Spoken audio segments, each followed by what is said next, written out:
Have you been feeling it too? That unshakable sense that you're being watched, not by man, but by heaven. That quiet stirring in your spirit, like something sacred is drawing closer.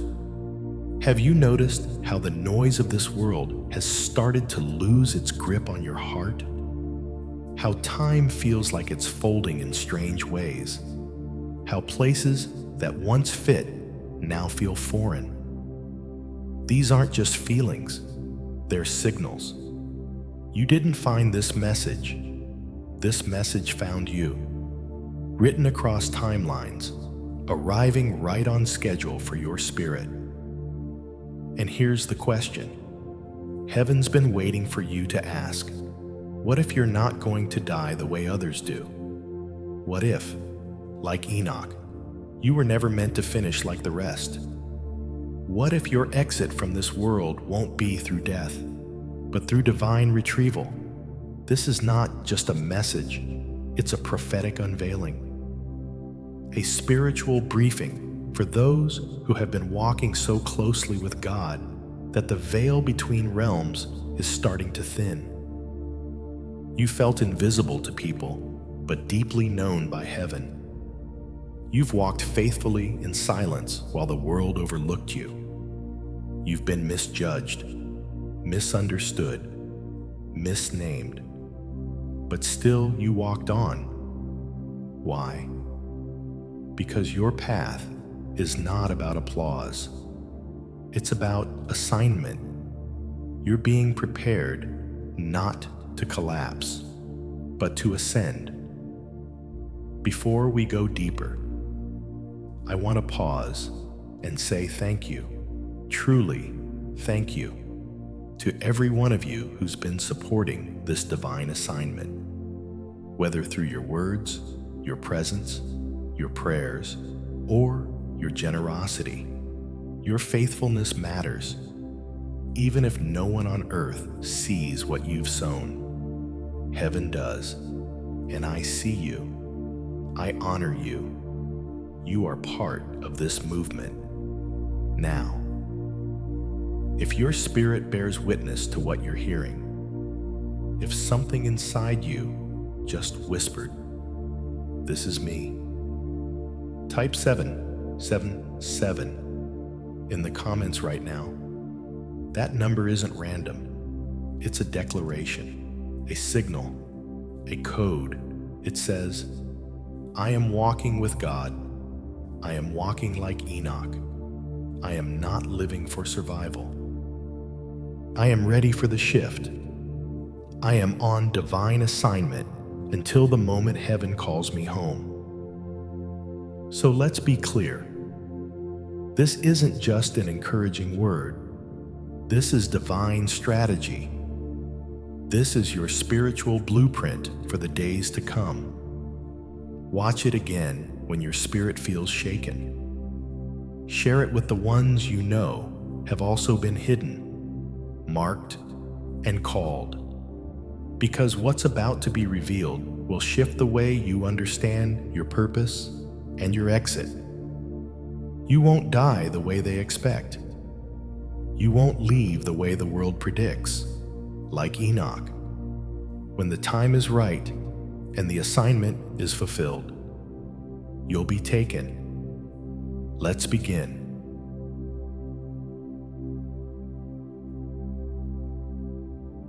God's chosen ones.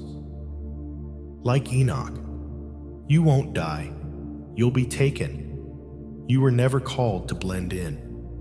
You were chosen to walk beyond the timeline, not just to escape mediocrity, but to transcend the constructs that others believe are fixed. You were not designed to simply survive the patterns of this world. You were built to shift atmospheres and interrupt time-bound narratives with the pulse of eternity. The world calls it obscurity, but heaven calls it resonance. You are not just another name in a crowd. You are a divine appointment wrapped in skin, walking a path whose coordinates were drawn before you took your first breath. Enoch's story may only occupy a few verses in Genesis, but the frequency of his life still echoes in the spirit realm today, while others in his lineage, Methuselah, Jared, Lamech, lived for centuries, their records read like biological footnotes, generations marked by time, length, and ancestry, but rarely by intimacy. But Enoch's biography was brief in word, but boundless in weight. His legacy defied measurement because it wasn't written in years, but in intimacy, the word says. Enoch walked faithfully with God, then he was no more, because God took him. Genesis 5:24. That one sentence holds more authority than 1,000 accolades. It carries the thunder of eternal weight. He didn't build kingdoms, amass armies, or leave behind dynasties. He left something more eternal resonance. His entire life became a signal heaven could not ignore. He didn't need to impress people when he had already moved God. Have you ever wondered why God didn't wait for Enoch to grow older, richer, or more publicly impactful before taking him? Why was his life marked by ascension, not accumulation? Why was his name sealed in eternal memory, not because of what he achieved, but because of how deeply he aligned? Why was his record written not in accomplishment, but in presence, in the divine architecture of purpose? Time is not the main structure. Intimacy is. Heaven does not measure as men do.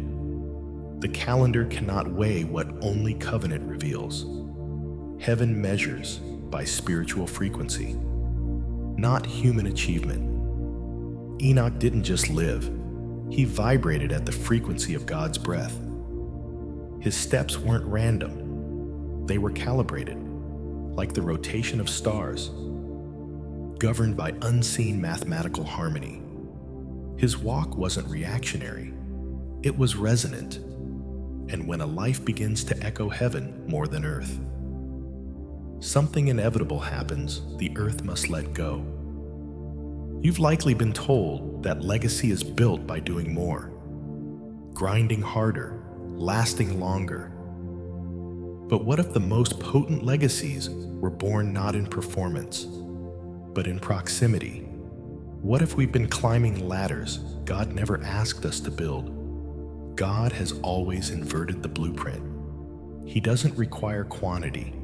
He desires quality. Quality of faith, of obedience, of surrender. What if your hidden prayers and private sacrifices are more significant than public stages? What if your quiet yes holds more cosmic weight than another's thunderous performance? What if the things you thought disqualified you, your tears in secret, your unseen sacrifices, your soft refusals, were actually your promotion papers being signed in heaven? Enoch's life was so attuned that earth could no longer hold him. It wasn't death, it was divine transfer. It wasn't escape, it was completion.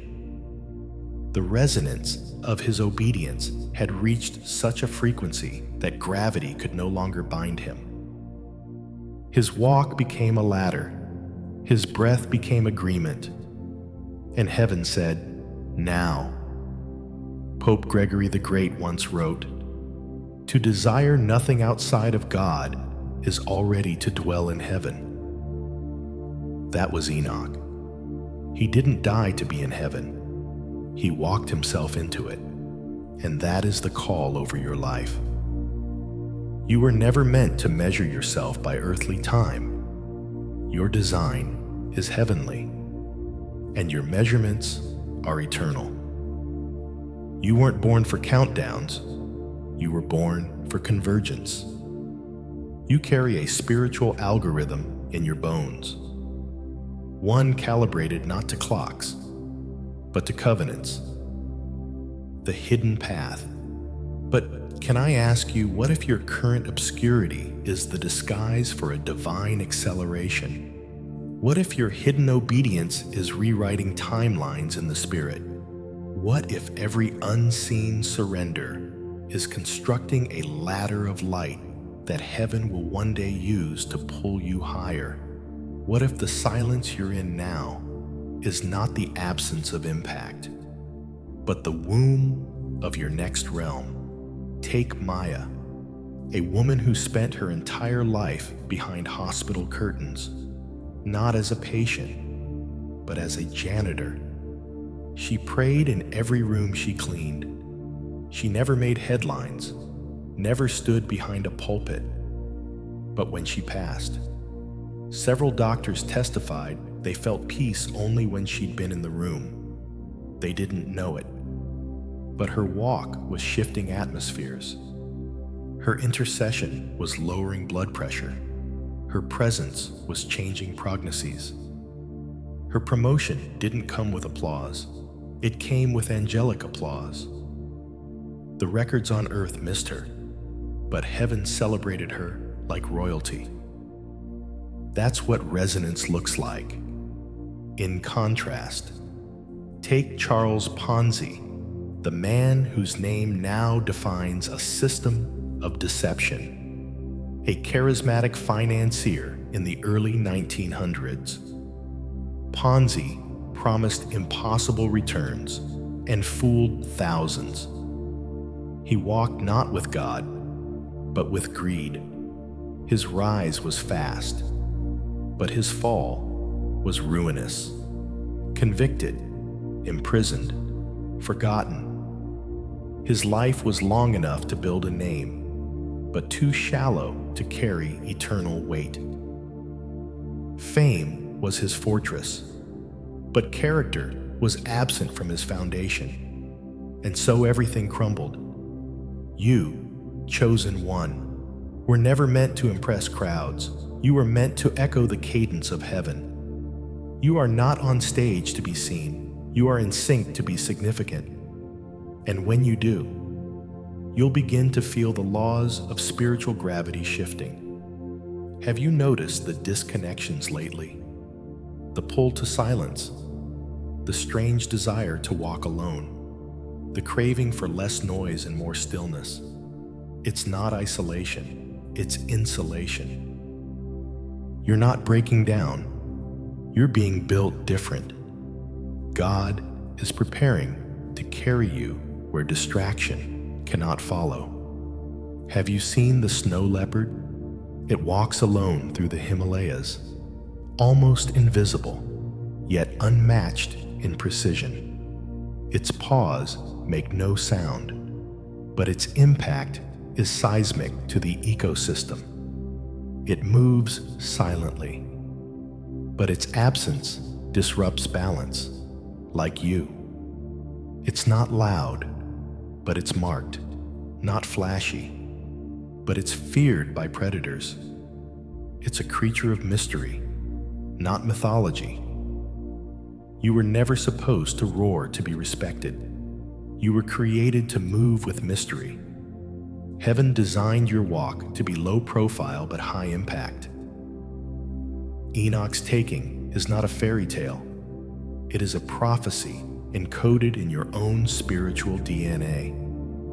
You carry an internal clock set to divine alignment, not earthly expiration. You are not bound by metrics.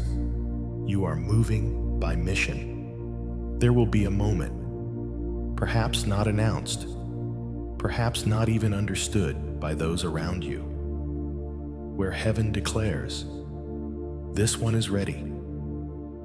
And the realm you thought was your ceiling will split open. What once held you will release you, not out of death, but out of delight. It will not feel like an ending. It will feel like recognition. Can the world explain it? No. But can the spirit recognize it? Absolutely.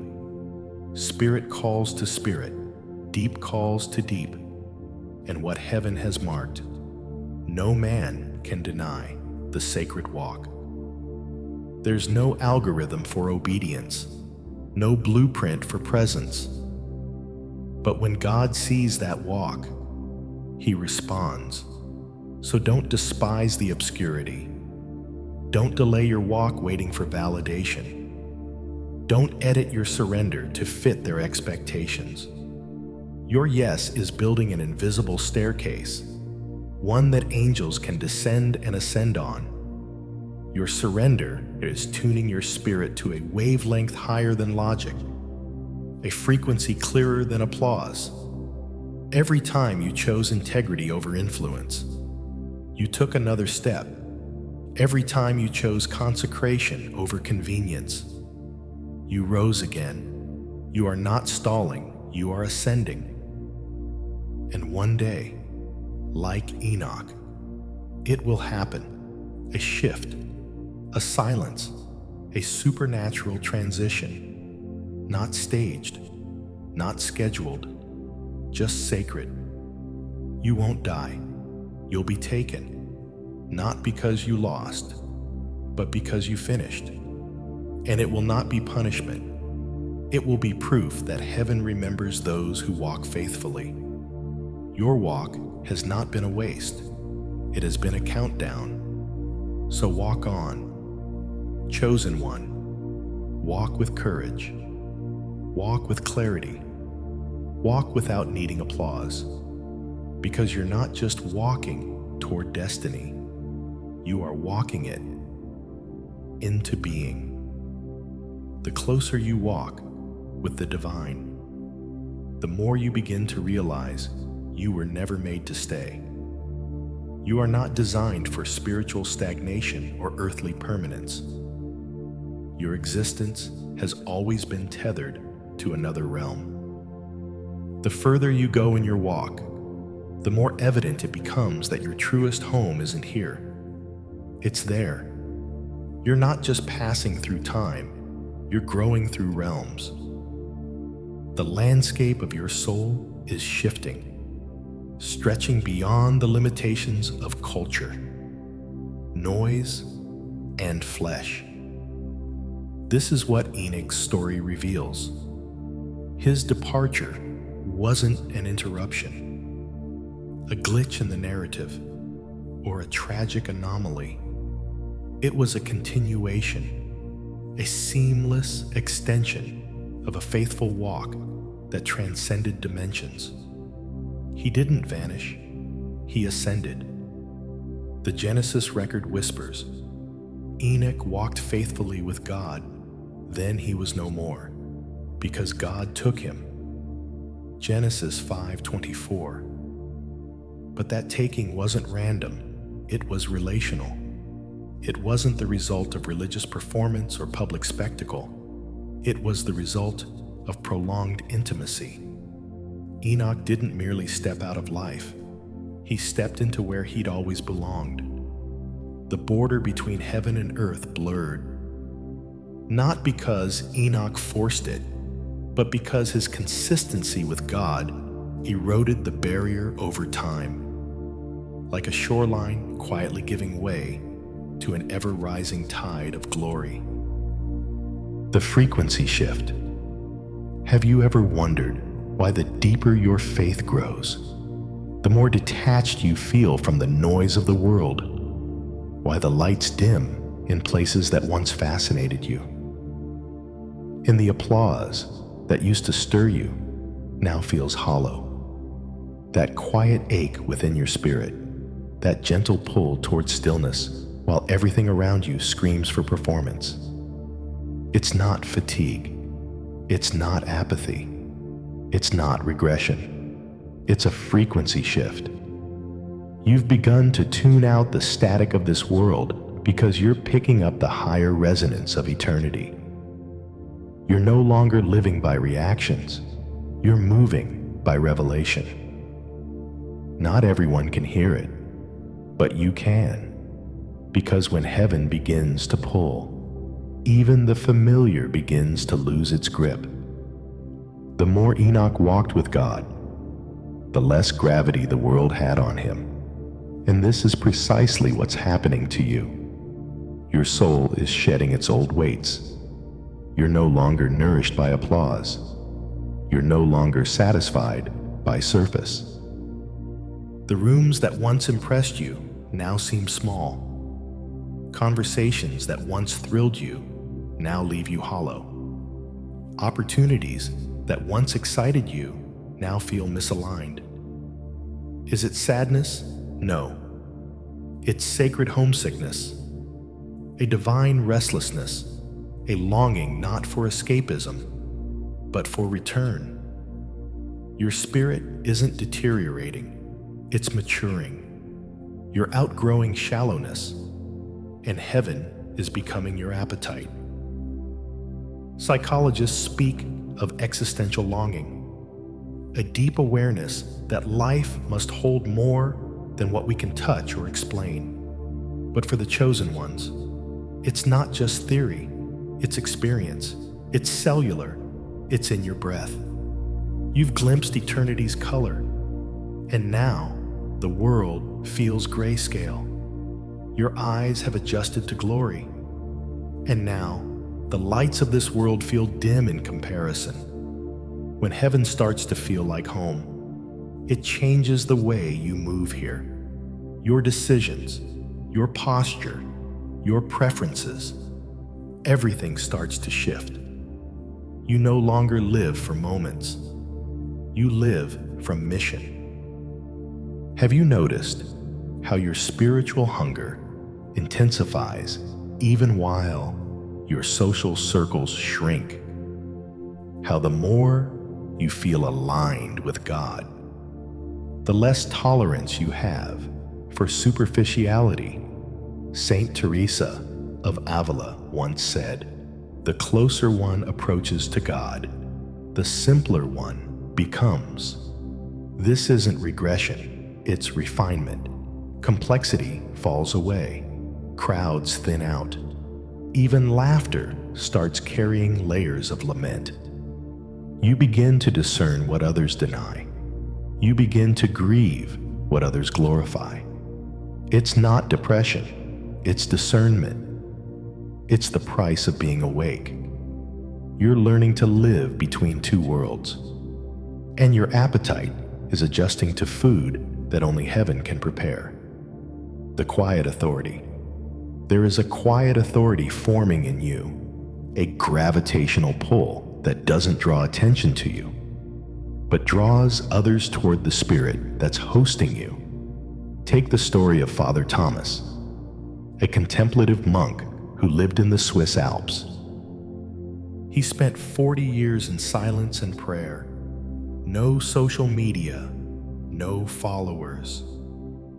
But world leaders quietly made pilgrimages to him for guidance. His walk with God wasn't loud, but it was legendary. He was not branded, but he was branded by heaven. His death wasn't mourned with drama, but the moment he passed. Many in the village reported hearing bells ringing with no one pulling the ropes. Some things are unexplainable on earth because they're echoes from heaven.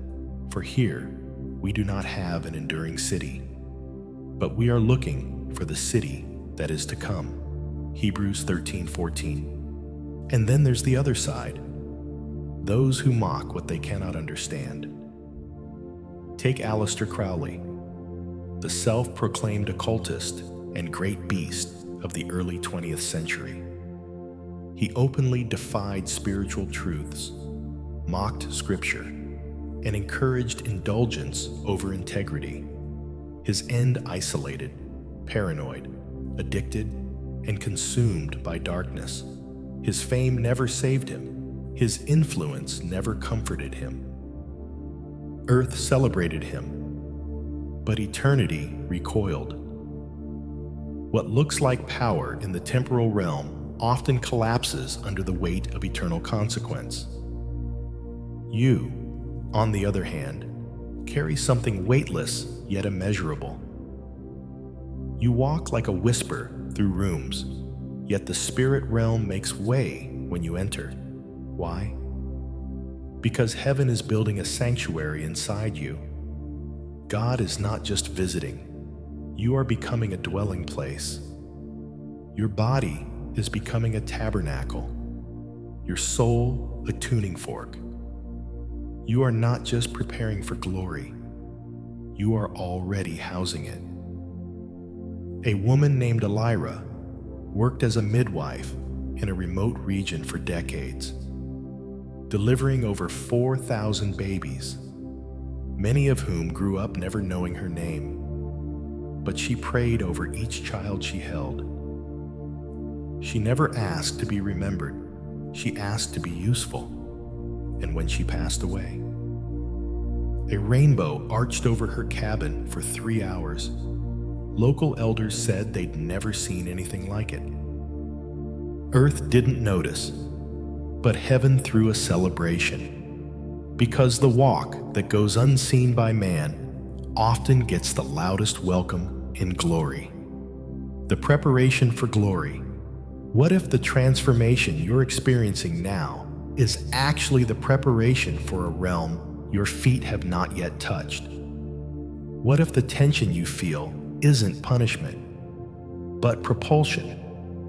What if the longing is actually an internal GPS redirecting you to where you were always meant to be? What is happening in your life may confuse those who need external metrics, but you aren't building a resume, you're building resonance. Your soul is anchoring in eternity. Your decisions are being filtered through a lens no algorithm can calculate. Your discernment is not a flaw. It's evidence that your frequency is shifting. And yes, it will feel lonely. But so does every summit. Air is thinner where few dare to climb. A caterpillar doesn't mourn its cocoon. It submits to the stillness, embraces the dark, and dies to the form it knew. When the wings form, flight becomes inevitable. That's your process. Stillness is not stagnation, it's preparation. You're not disappearing, you're transforming. The world may not see it, but heaven does. The atmosphere around you is already adjusting in recognition. So if people say you've changed, they're right. If they say you're distant, they're correct. If they accuse you of being too deep, don't fight it. Shallow waters never disturbed you anyway. You've tasted living water. You've heard eternity's melody. You've touched frequencies that no human words can articulate. There's a term in astrophysics called the event horizon, the boundary beyond which nothing can return. That's what's forming around your soul. You are nearing the point where your spiritual gravity bends the very reality around you. You're approaching the edge of where earth ends and glory begins. Our citizenship is in heaven, and we eagerly await a Savior from there, the Lord Jesus Christ. Philippians 3:20. So walk on. Don't resist the quiet. Don't panic when laughter fades into longing. Don't grieve what you're shedding. Celebrate what you're hosting. When heaven starts to feel like home, you don't need to be afraid of being taken. You understand it's not an ending, it's a reunion. You're not being pulled away. You're being welcomed back. You're not being erased, you're being remembered. The divine blueprint. Keep walking. Chosen one. You are closer than you've ever been.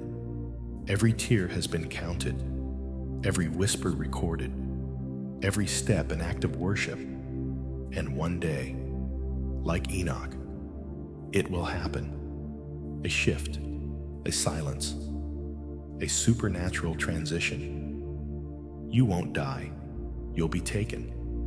And it will not be punishment. It will be proof that heaven remembers those who walk faithfully. So walk on. you're walking home. You weren't sent here to settle. You were deployed with purpose. From the moment your spirit was released into this realm, you carried orders that didn't come from culture. They came from the King. Heaven didn't send you here to blend in. You were sent to shift atmospheres, disrupt patterns, and illuminate what darkness thought it had concealed. That's why you've never felt fully at home in the places others build roots, because you were never meant to root yourself in fading soil. You were meant to release seeds of eternity. Your feet may touch the ground, but your blueprints were drawn in heaven. You've tried to convince yourself at times that you could stay where it felt safe, where the applause was loudest, where the patterns were predictable. But each time, something within you started to wither. Why? Because safety is not the same as sanctification, and applause is not the same as assignment. You were not made for stagnancy. You were designed for divine movement. That's why certain environments began to feel too tight. Why once comfortable routines began to feel like cages. Why relationships you once clung to began to feel like distractions. What you didn't realize at first was this: your discomfort wasn't a failure. It was a frequency shift. You were being tuned to something eternal. And the more you tune in, the less this world fits you. Have you ever noticed how the louder the world gets, the quieter your soul becomes? This is not an accident, it's alignment. You weren't created to attach, you were commissioned to act. And like Enoch, your mission was never about permanence in this realm. It was about obedience to a realm that never fades. While others labor to be remembered by history, you are called to be recognized by eternity. The eternal resonance. The resonance of your life is not measured in followers or fame, but in frequency, heaven's frequency. Enoch didn't spend his days chasing the validation of men. He didn't waste energy trying to turn dirt into divinity. Instead, he focused his whole being on one thing: walking with God. And in that sacred rhythm, eternity began to respond. His disappearance was not disappearance at all. It was divine convergence. Earth didn't lose him. Heaven fulfilled him. So what about you? Chosen one. Are you anchoring your sense of identity to things God only meant you to pass through? Have you settled in territories that were supposed to be temporary? You were not sent here to build castles in the sand. You were sent to plant eternity in the hearts of men. You weren't commissioned to build empires that crumble. You were called to carry light that multiplies. Enoch's story reminds you, you weren't sent here to collect applause. You were sent here to release light. And once that realization saturates your soul, everything changes. Your posture shifts. You no longer cry over closed doors. You discern them as divine boundaries. You stop idolizing invitations from man and start interceding for instructions from God. You lose interest in being seen and grow hungry to be sent. Why does your spirit push back against the very things others seem addicted to? Because you weren't called to conform. You were called to consecrate. You weren't wired for popularity. You were built for purity. You weren't called to fit in. You were chosen to infiltrate. That's why shallow conversations exhaust you. Why pointless cycles drain you. Why what once thrilled you now feels like a distraction. God has set your spirit apart. This is why that fire inside you won't let you settle. It's why your prayers are deeper, your worship weightier, your silence is longer. Your consecration is not a punishment. It's a promotion. Ask yourself honestly, have I confused comfort with calling the world shouts? Build your brand, but the Spirit whispers, build the altar. And the altars are not pretty, not marketable, not glamorous, but they are sacred. They hold fire, blood, surrender, and divine exchange. And when you live from that place, every movement becomes holy. You no longer beg for relevance. You move with reverence. Dietrich Bonhoeffer understood this. He left the safety of American comfort to return to Nazi-occupied Germany, not for applause, not for optics, but for obedience. That obedience cost him his life, but it built a legacy that still shifts nations. Now compare that to Joseph Goebbels, a man who sold his soul to illusion. He clung to power that was rotting, poured his life into a propaganda machine that devoured him from the inside out. His end: a bunker filled with fear, delusion, and death. Why do some ascend while others implode? Because one walked with eternity in view, the other danced with darkness. You, chosen one, were born to walk through this world like fire through dry grass, to carry a presence so weighty that demons recognize your name even when people do not. No one serving as a soldier gets entangled in civilian affairs, but rather tries to please his commanding officer. 2 Timothy 2:4. The strategic pause. Your movement doesn't always make sense to others, but it doesn't have to. You're not living by their calendar. You're living by his command. You may feel delayed, but you're actually being deployed. The pauses in your life are not setbacks. They are strategic intermissions, divine moments of recalibration where God adjusts your vision before the next elevation. Elijah didn't build platforms. He built altars. He didn't chase fans. He chased fire. And when his mission was complete, heaven didn't whisper retirement. It thundered with glory. A chariot of fire, a whirlwind, a divine transfer. What if your obedience in this obscure season is building chariots in the spirit?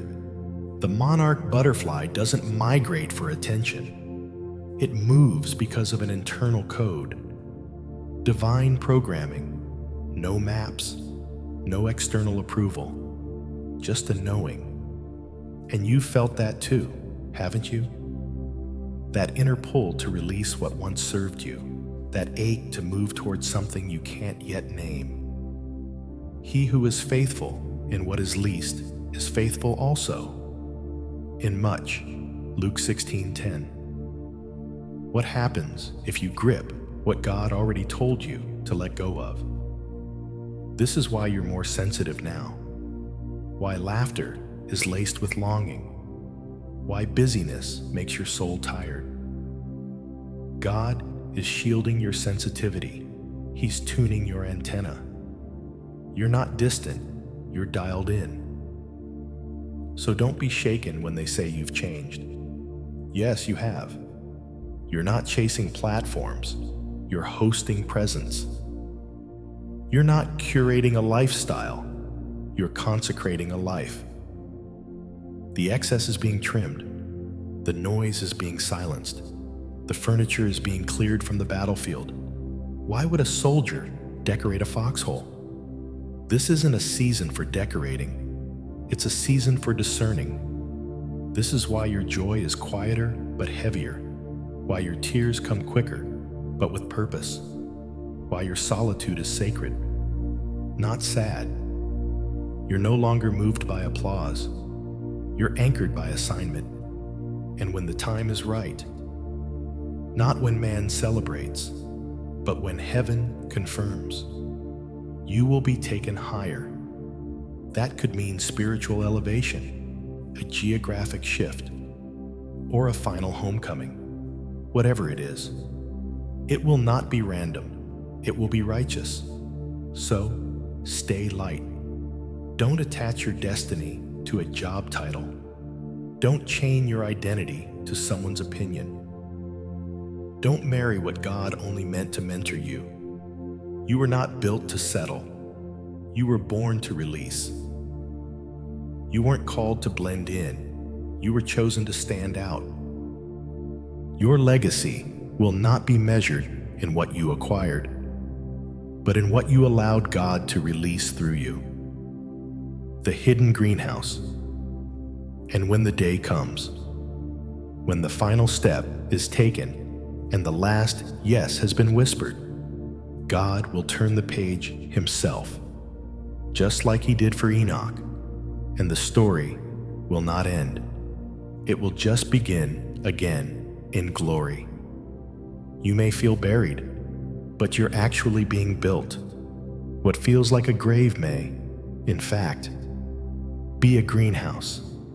The darkness around you is not death, it's design. You've mistaken the silence for absence, but heaven has never stopped speaking. The pressure you feel is not punishment, it's precision. Because when God is building something eternal, he doesn't rush it, and he certainly doesn't broadcast it. He buries it deep, surrounds it in mystery, and lets it grow where no one else can touch it. Enoch didn't wear a crown, write a psalm, or lead a nation. He never stood on a mountain like Moses, never called fire from heaven like Elijah. His name was not lifted on banners, nor did he speak to thousands, but his legacy reaches into eternity. Why? Because God hides those he trusts the most. He doesn't parade his most potent weapons. He prepares them. Not all glory is public. Not all impact is loud. Some of heaven's most powerful voices are formed in complete silence. Have you ever noticed how the most sacred shifts in your life came not with applause, but with tears and quiet surrender? Scripture gives Enoch only a few verses, but those verses carry the weight of entire volumes. His story doesn't shout about signs, wonders, or revival campaigns. It speaks only this: Enoch walked faithfully with God, then he was no more, because God took him. Genesis 5:24. That was enough. Not because it was flashy, but because it was fully aligned. Not because the world approved, but because heaven affirmed. You too have been walking through territories that no one claps for. You've labored in obscurity, sowed in tears, interceded in rooms with no audience, and still, heaven has recorded every step. You've wrestled with the ache of being unseen. You've whispered prayers no one will ever quote. But what if what you mistook for rejection was actually redirection? What if what you called delay was divine development? What if your hiding wasn't a punishment, but a prophetic positioning? When something is truly valuable, it doesn't live on the surface. Gold is hidden in the earth. Diamonds are forged in darkness. Pearls are birthed in shells sealed shut by pressure. Even oil, the sacred symbol of God's anointing, must be crushed out of the hidden olive. Could it be that your season of hiding has always been about your holiness? That the low places weren't detours, but divine wombs? Why do you think God kept certain opportunities from you, even when you were so ready to shine? Because heaven knows what we forget. Exposure without preparation destroys what was meant to live. Visibility too soon creates spectacle, not sanctification. Fame without formation builds charisma, but no character. And so God, in His mercy, covers what He's cultivating. He hides what He's healing. The sacred silence. Enoch didn't clamor for attention. He didn't rush his assignment. He didn't build a platform. He just walked, quietly, consistently, faithfully, and heaven called that pleasing. A violin doesn't sing in symphonies until it has spent months in silence. Its strings must be tuned. Its body, shaped by skilled hands. If rushed, it cracks under pressure. That's you. You've been under tension, not because you're broken, but because you're being tuned. Not because you're unworthy, but because you're being made worthy to carry the weight of what's coming. Have you ever asked why silence has been your companion for so long? Look to Corrie ten Boom, a quiet Dutch watchmaker's daughter who hid Jewish families during the Holocaust. She wasn't famous when she forgave the Nazis. She wasn't visible when she risked her life to save others. But in the hidden, she burned with unshakable fire. And when God finally revealed her, her story didn't just inspire, it delivered generations. Her years in obscurity weren't wasted, they were sacred. She didn't emerge because of strategy, she was unveiled because of surrender. Now contrast that with cult leader Jim Jones, a man obsessed with his own image, demanding loyalty, rejecting accountability. He filled rooms with noise but carried no weight. His ministry wasn't hidden, it was inflated. And when the storm came, it collapsed under its own deception. He wasn't covered by God, he was exposed by pride. Not all platforms are divine. Some are traps disguised as stages. Why do you think God silenced your name when others were going viral? Because He was guarding you. Not from failure, but from contamination. He's been keeping your oil pure, your name off flyers, your voice out of rooms not yet ready for your frequency. He's been wrapping your identity in layers of trust. Because your calling is generational, your anointing is costly, and your presence can't afford to be diluted by noise. You are my hiding place. You will protect me from trouble and surround me with songs of deliverance. Psalm 32:7. There's something profoundly sacred about being unseen in those hours. You don't perform, you pray. You don't chase, you discern. You don't manipulate outcomes, you cultivate obedience. Every time, you've chosen the secret place over the spotlight.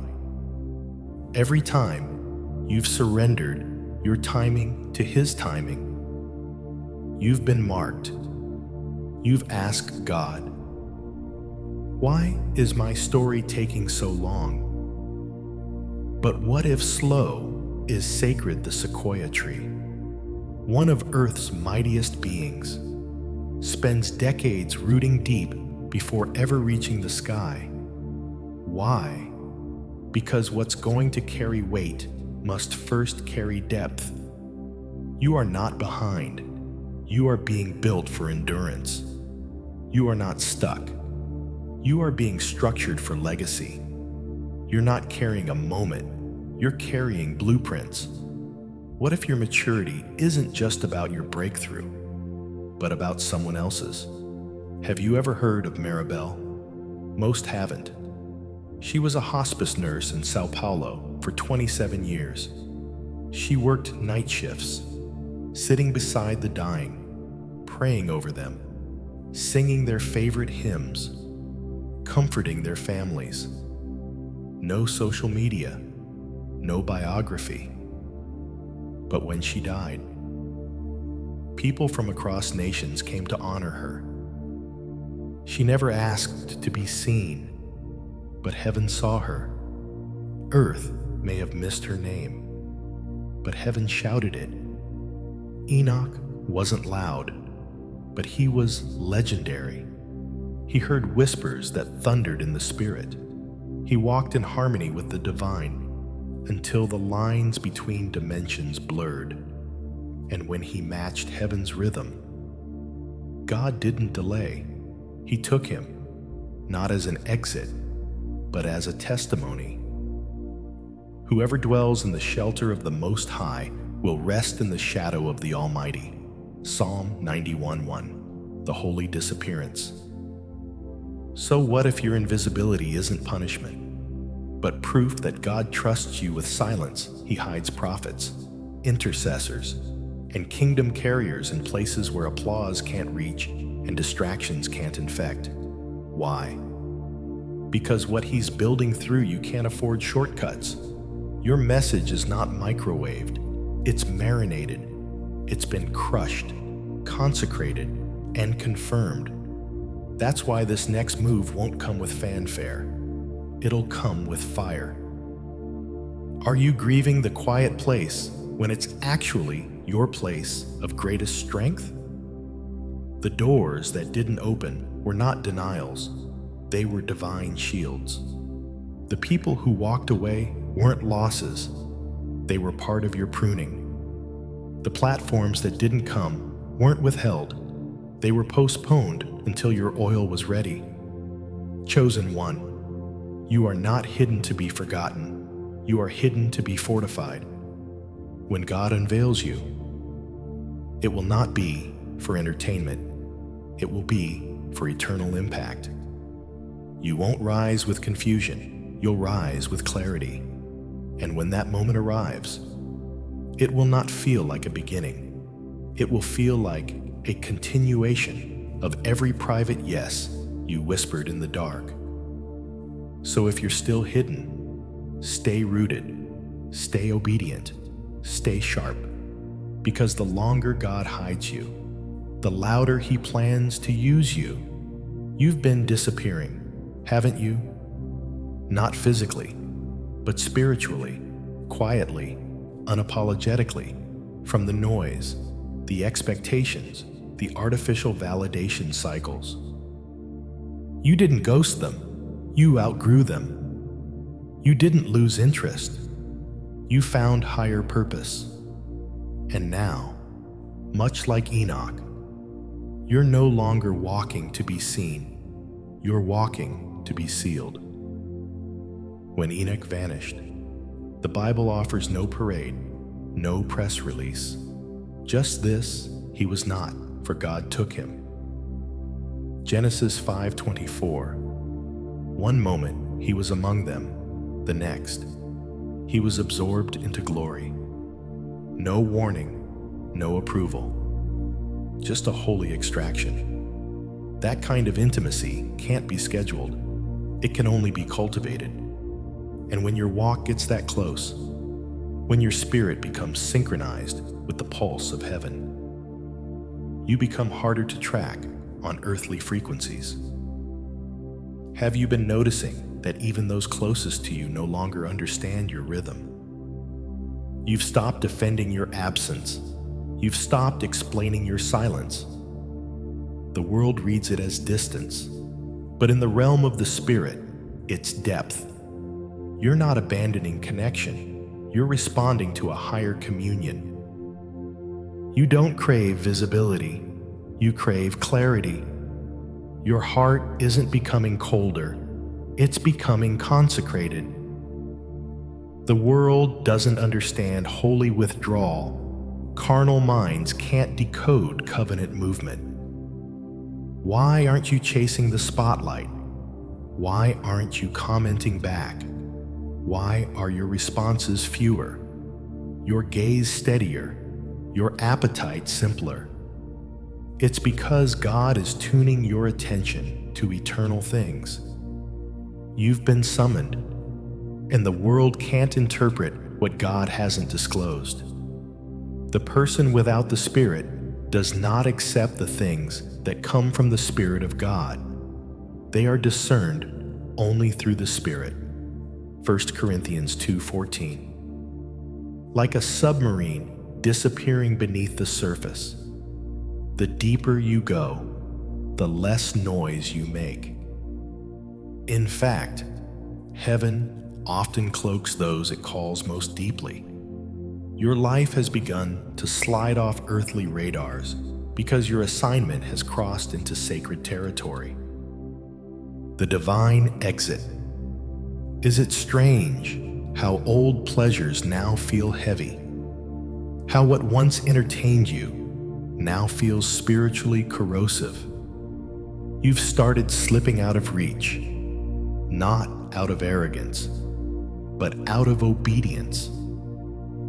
You've sensed a new gravity pulling you down, not into despair, but into devotion. The same parties now feel hollow. The same gossip drains your energy. The same audiences that once applauded you now feel irrelevant. Why? Because heaven is building in you what the world was never meant to validate. Take Simone Weil, a French philosopher and mystic. She walked away from academic prestige, fame, and recognition to spend her days laboring with poor factory workers. She said, "Attention is the rarest and purest form of generosity." Her life became invisible to the world, yet deeply known by heaven. She didn't vanish into irrelevance. She ascended into resonance. Now contrast her with Elizabeth Bathory, the infamous Hungarian countess obsessed with vanity and reputation, terrified of aging, consumed by power. She clung to youth in monstrous ways, leading to a legacy of horror. Her hunger for control consumed her. She died hidden. Yes, but hidden in shame, not in sanctification. So what kind of hiding is shaping you right now? A man named Derek, once an ambitious startup CEO, began to feel numb even in success. One day, he sold everything and became a school janitor in a neighborhood he once ignored. For the next 20 years, he prayed over every locker, mentored fatherless kids, and paid secret tuition fees.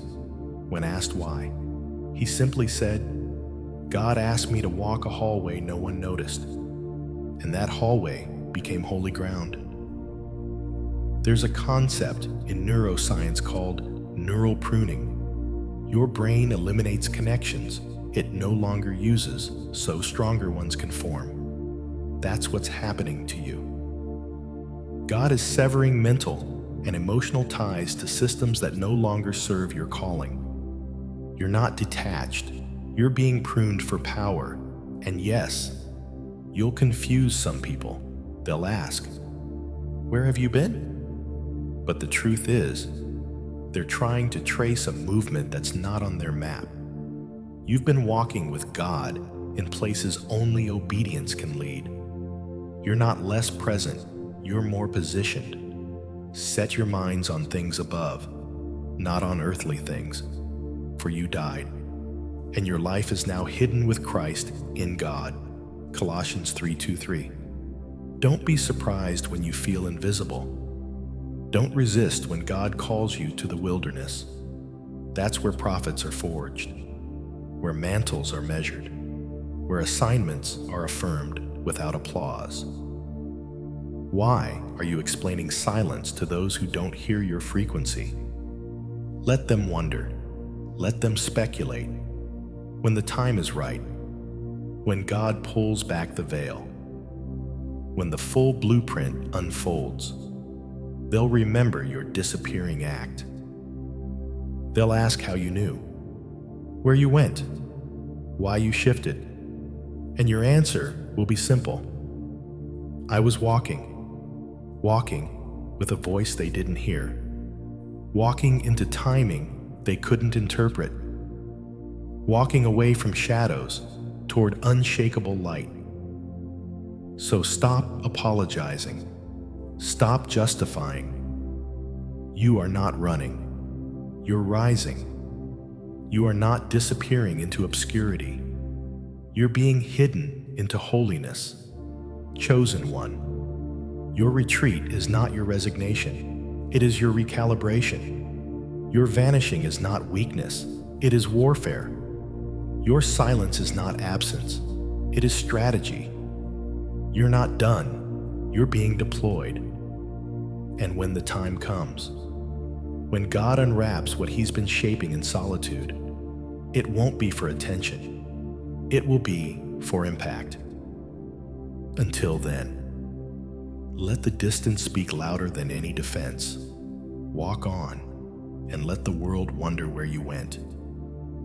The orchestrated exit. You didn't miss your moment. Your exit is being orchestrated. Enoch didn't disappear by accident.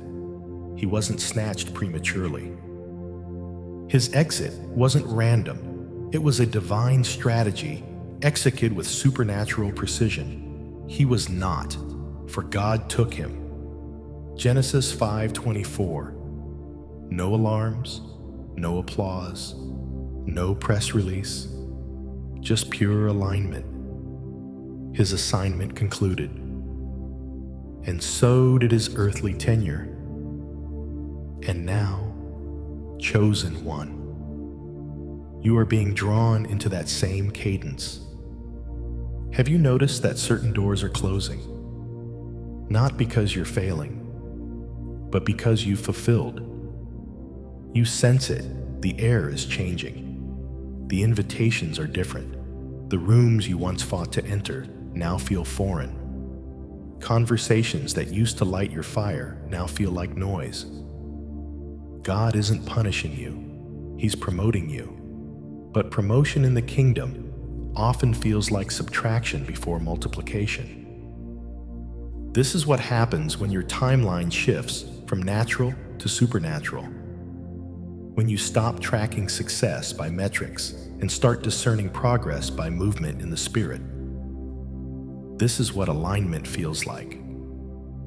It's not always loud, but it is always unmistakable. You are not being evicted. You are being escorted. Your exit is not chaos. It is choreography. God is closing access to what once held your focus, not to deprive you, but to deliver you. Every holy ending is an echo of a new beginning. But here's the thing. The world often labels your exit as failure because they weren't in the room when God issued your release. So why are you still waiting for people to understand what heaven has already approved when God determines your departure, whether from a role, a relationship, a city, or even a lifetime? He doesn't ask for human permission. He moves. And when he moves, he doesn't explain. Because revelation is for the obedient, not the opinionated. The steps of a good man are ordered by the Lord, and he delighteth in his way. Psalm 37:23. And when your steps are ordered, so are your stops, so are your shifts, so are your exits. Enoch didn't broadcast a farewell tour. He didn't host a Going Higher live stream. He simply walked until walking with God became walking into God. And when heaven said, "Enough has been fulfilled," he transitioned without struggle. Chosen one, you're entering that realm now, not necessarily through death, but through divine redirection, through holy closures, through endings that don't need applause to be anointed. The people around you may not comprehend your shift, but they don't carry your spirit. They haven't walked your steps. They don't hear the whisper you're obeying. Why are you afraid of leaving what no longer feeds you in nature? The most essential shifts happen without sound. A glacier splits under tension. A seed breaks open beneath soil. A caterpillar dies in darkness before rising with wings. And you are in metamorphosis. Your spirit is not dying, it's molting, shedding timelines, identities, relationships, and atmospheres that were only meant to get you this far. You are not breaking down, you are breaking through. God has been weaning you off attention-based value systems. He's detoxing you from applause addiction. He's severing soul ties with old seasons so you can enter new realms clean. You may feel like you're losing traction, but you're actually gaining revelation. There is weight in your walk now. Heaven is trusting you with strategic silence. And yes, people will misunderstand it. They'll call you distant, detached, too deep. But they didn't hear the whisper that changed your direction. They didn't see the vision God gave you in the secret place. Have you noticed how few people ask about your assignment? But many question your exit. You're not obligated to answer them. Some shifts are sacred. Some blueprints are confidential until construction is complete. The world wants access to your purpose without surrendering to your process. Take Dr. Miles Monroe. For years, he spoke prophetically about completing one's assignment and dying empty.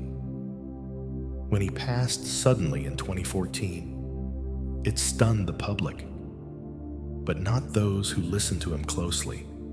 He had prepared for that moment spiritually. His exit was not random. It was right on schedule. Now, contrast that with Jeffrey Epstein, a man who built his life on deception, manipulation, and perversion. His exit was shrouded in scandal, confusion, and spiritual darkness. He tried to control every outcome, but couldn't escape divine consequence. Fame cannot protect what is misaligned with God. The difference: one man's departure was strategy, the other's was collapse. And then there's Mrs. Harlan, a retired school teacher from Detroit. Quiet, unknown, faithful. She mentored teen mothers, paid for groceries without telling anyone, and prayed over students by name. When she passed, over 400 people showed up at her memorial. She left no public platform, but she exited with eternal impact. So I ask you, what kind of exit are you preparing for? There is a time for everything, and a season for every activity under the heavens, a time to keep and a time to throw away. Ecclesiastes 3:1-6. Some of you are not leaving failure, you're leaving fulfillment. You are not quitting, you are concluding. You're not confused, you're being called higher. God is rerouting you into assignments that require all of you, purified, processed, and fully present. That's why distractions are being severed, why certain spaces feel stale, why even some connections you loved now feel spiritually incompatible. So why are you shrinking your obedience to preserve someone else's comfort, like a spacecraft detaching from its launch pad? Your separation is essential for elevation. What helped you rise may not be able to travel with you where you're going. You must be willing to let go of the booster to reach orbit. In astrophysics, this principle is called staging. Without it, the rocket can't reach the next atmosphere. The extra weight becomes drag. Similarly, every spiritual stage requires a new shedding. That's why you feel heavy when you ignore heaven's prompt to release. And it's why your silence is strategic. Every time you obey God without broadcasting it, Every time you leave a room without explaining. Every time you close a door without a dramatic speech. You multiply your authority in the unseen realm. Even your absence begins to carry prophetic weight. Your transitions will preach louder than your platforms.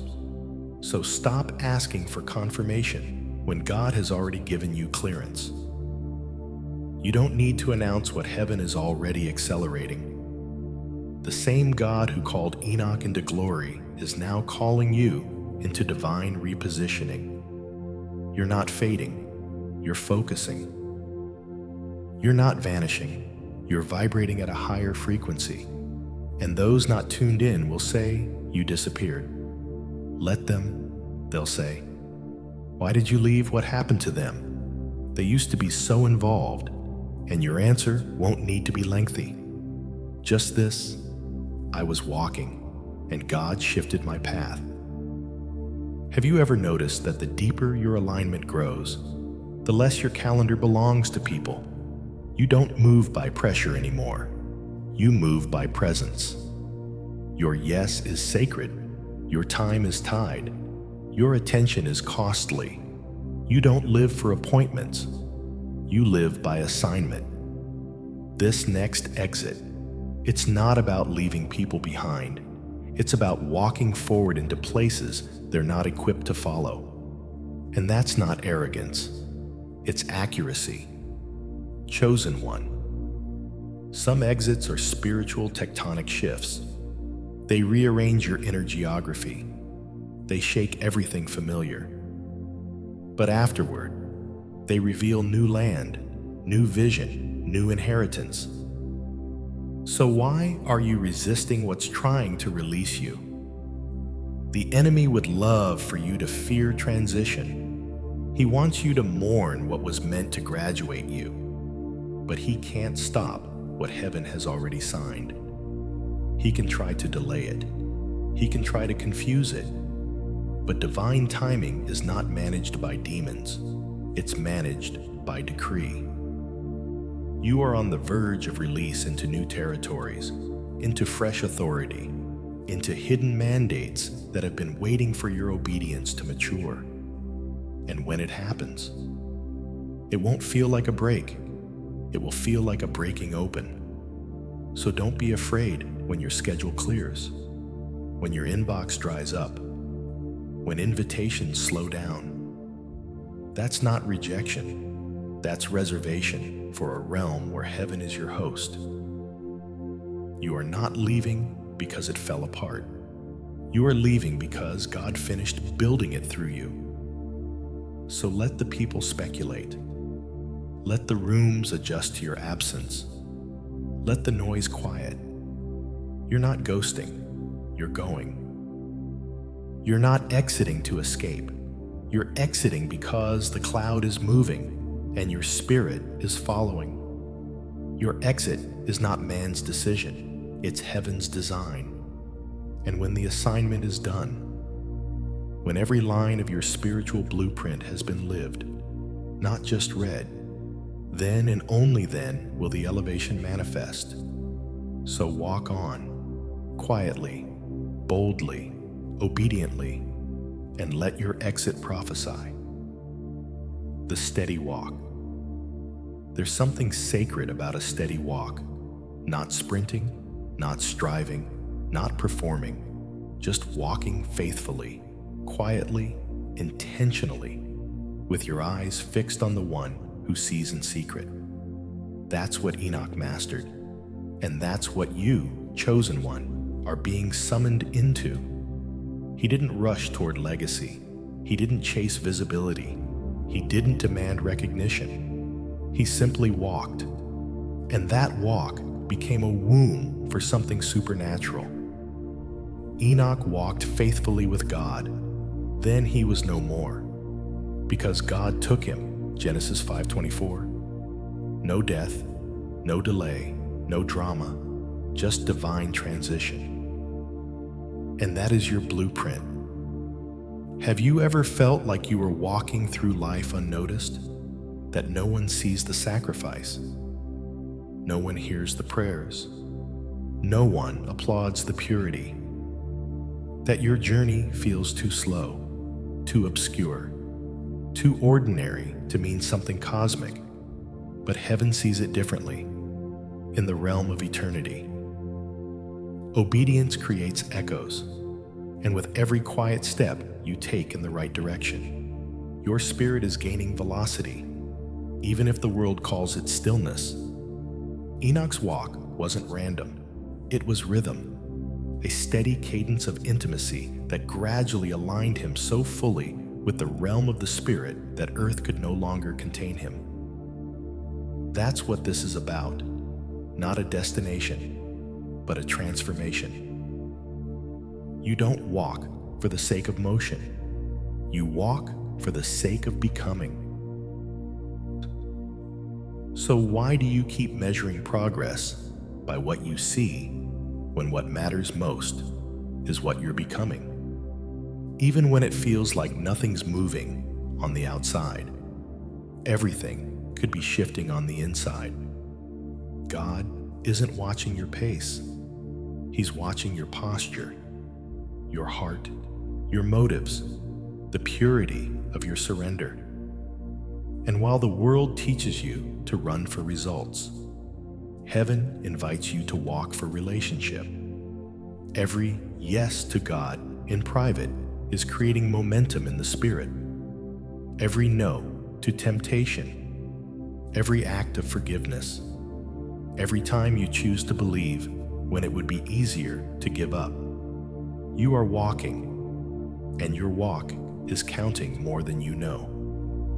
Have you ever considered that the path you're on is already shifting nations, even if no one's seen the first ripple yet?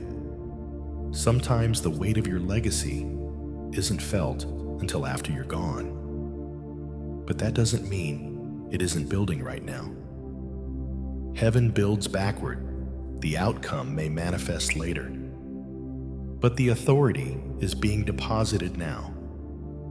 Take Henrietta Lacks, an African-American woman whose cancer cells were taken without consent in the 1950s.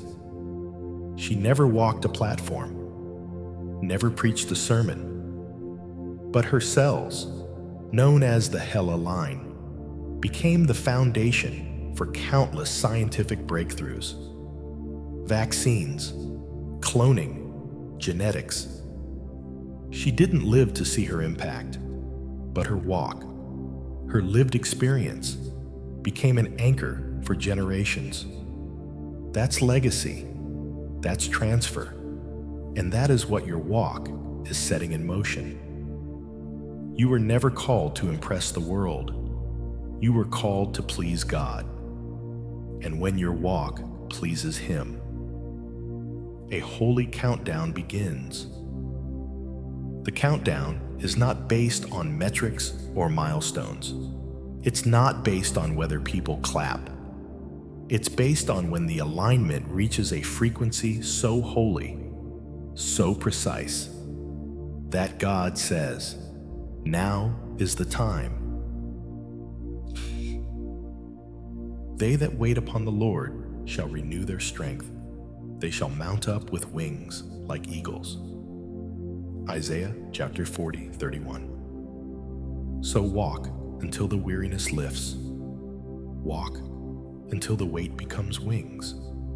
Walk until what felt like delay begins to look like design. This walk is not a career plan. It's a covenant path. It's how God develops your authority, not just your assignment. And the longer you walk, the more heaven presses into you what earth can't teach.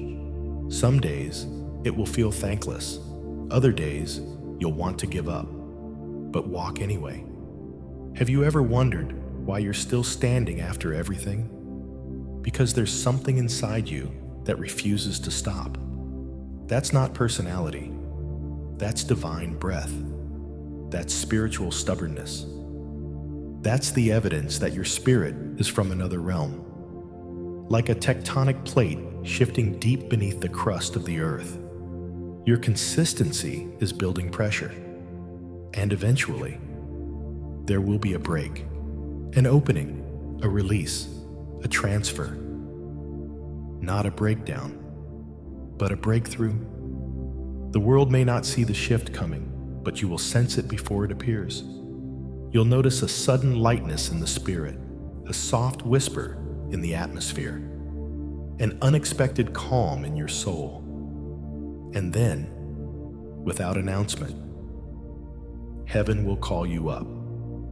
Your reward won't be a stage, it will be a seal, a supernatural validation that your private faithfulness has reached its divine conclusion. Not all transfer looks like death. Some of it looks like elevation. Some of it looks like reappointment. And some of it, like Enoch's, looks like complete departure from one realm into another. Jacqueline, a former social worker in New Zealand, used to spend her days counseling at-risk teens. No one saw her stay up late writing personalized letters to every one of her clients when they left the system. She prayed over each one. Years later, one of those teens, now a government leader, sought her out and said, "I'm leading with your words in my heart." She never sought a platform, but her walk was prophetic, and her influence will outlive her. Have you ever asked what seeds your walk is planting that you may never live to harvest?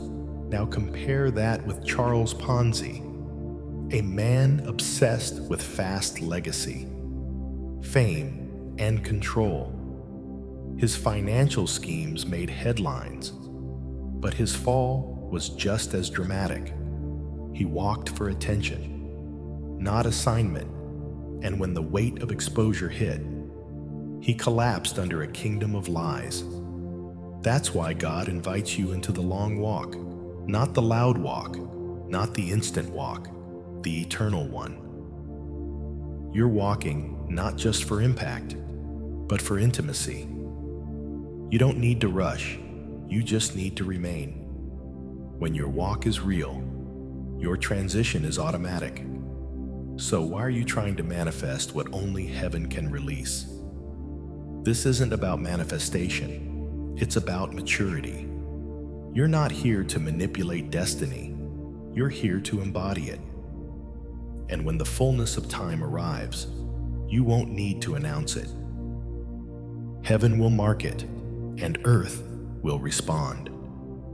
The walk is forming your spiritual lungs so you can breathe in new altitudes without suffocating. It's strengthening your spiritual joints so you can carry the weight of glory without buckling.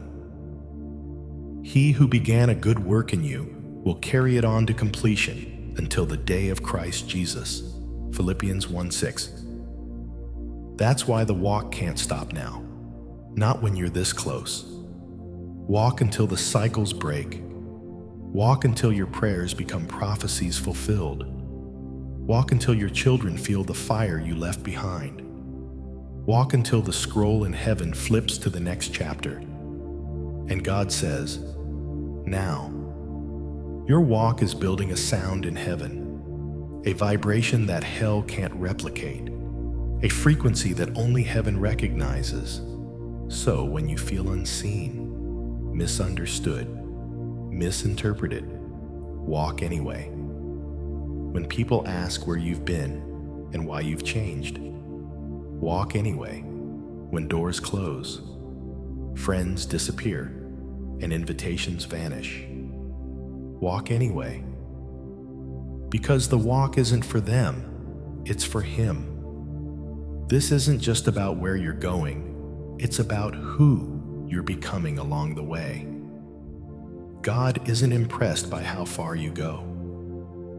He's drawn to how deep you're willing to walk.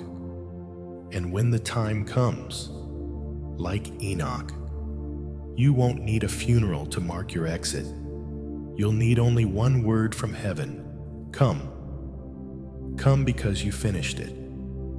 Come because you kept the flame burning. Come because you stayed on the path when everyone else turned back. Come because your walk has made room for your transformation. You didn't sprint. You didn't perform. You didn't build towers of pride.